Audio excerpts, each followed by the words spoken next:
Good day, ladies and gentlemen. Panel of Justice, co-debater, my fellow people. My name is Sidika to the interfere. Me, I want to interfere the two mama. Orobaka àti halfway kan tí belegbe mi. The woman kí ló kọ yín? Orúkọ mi ni Àròyé Bùsọ́lá.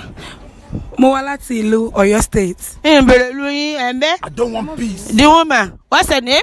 What's her name? Hannibal. The woman name is Hannibal. The woman, ṣé ẹ máa ń yà ẹ̀gbẹ́?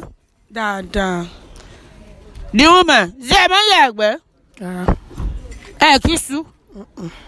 Kí ló dé kì í sú? Fine girl kì í yàgbẹ́. The woman no dey yàgbẹ́. The fine girl no dey yàgbẹ́. The woman, ṣé ẹ máa ń tọ̀lé? Lẹ́ẹ̀kan lóṣù tí n bá ṣeré pa. The woman máa ń tọ̀lé àtọ̀lé ni wọ́n. The woman, ṣé ẹ máa ń tọ̀lé? Ṣé ẹni fi sínú kámẹ́rà? Ní fi sínú kámẹ́rà. Every 3 Thursdays of the month. Nǹkan tó ṣe fún mi nìyẹn. The woman máa ń tọ̀lé lẹ́ẹ̀mẹrin lóṣù kan. The woman, ṣé ẹ máa ń jẹun? Mi ò really like oúnjẹ bọ̀ ẹ̀bà ni máa ń jẹ láràárọ̀. Tó bá di ọwọ́ alẹ́, màá wá pando. Torí ẹ̀rọ rẹ̀ ṣe rí báàkì. The woman, ṣé ẹ máa ń jẹun? Ìjọba àwọn question yìí ti ń pọ̀ jù bí interview ni.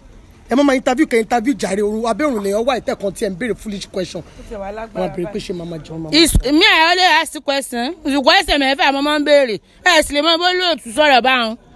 Ẹni kì í interview yín èmi ò fẹ́. Mo ti ní ìṣiṣẹ́ interview mọ́ ọjọ́ tó lórí búkọ̀ ti fọ́gò mọ́ mi. Mo ti ní ìṣe interview mọ́. Ẹ tí mo bóyá àdá làwa máa yọ sí. Blood of Jesus. Okay, the woman. Say I need. Mo ní díẹ̀. You got the yash? I got small. Hey. Oh my God. The woman. Say I need. Say I need furo. Say I need yan. Mo ní díẹ̀. Ẹyin.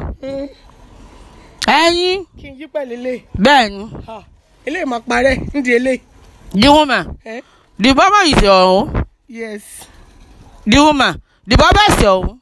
It's my own, no. It is for me. The woman. Yeah. Ṣé ẹ lè exchange? Irọ́ o. Mo wà okay báyìí. Kí ló dé? Àgbélébù Ẹ yí oníkálukú padà. kéékèèké. Ẹ yí padà.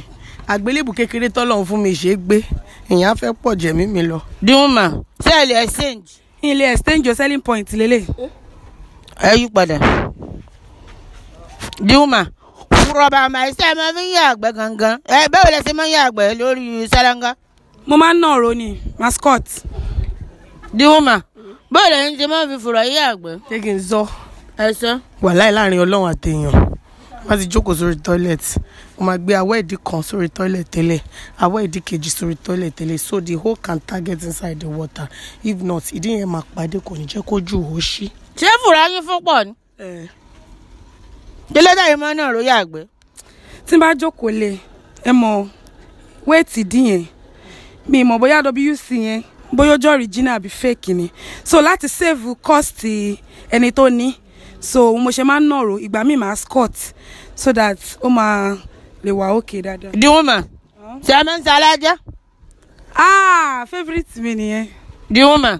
Ṣé ẹ máa ń ṣalájá? What the fuck is that? Ẹ bẹ̀rẹ̀ mú nǹkan. Ẹ má bẹ̀rẹ̀ mú nǹkan. Go ask your grandfather. Oh, you must be crazy. God have mercy upon us. Gílẹ̀ wọn. Ìgò báwo? Ẹ máa lọ ìṣe interview mọ́. Ìṣe interview ẹ mọ́. máa ṣe interview.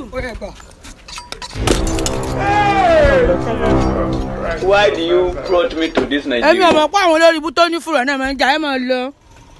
What is my sin? Kí lẹ ṣẹ̀ mi gan? Ẹ bọ́ ẹ ṣe rí ẹ̀ẹ́dẹ́. That's what I do for you. My name is Sidika to the interfere. Ṣé àwọn ọgbọ́n mo sọ pé ìní ṣe interview mọ́ lẹ́yìn tó fọ́gò mọ́ lórí?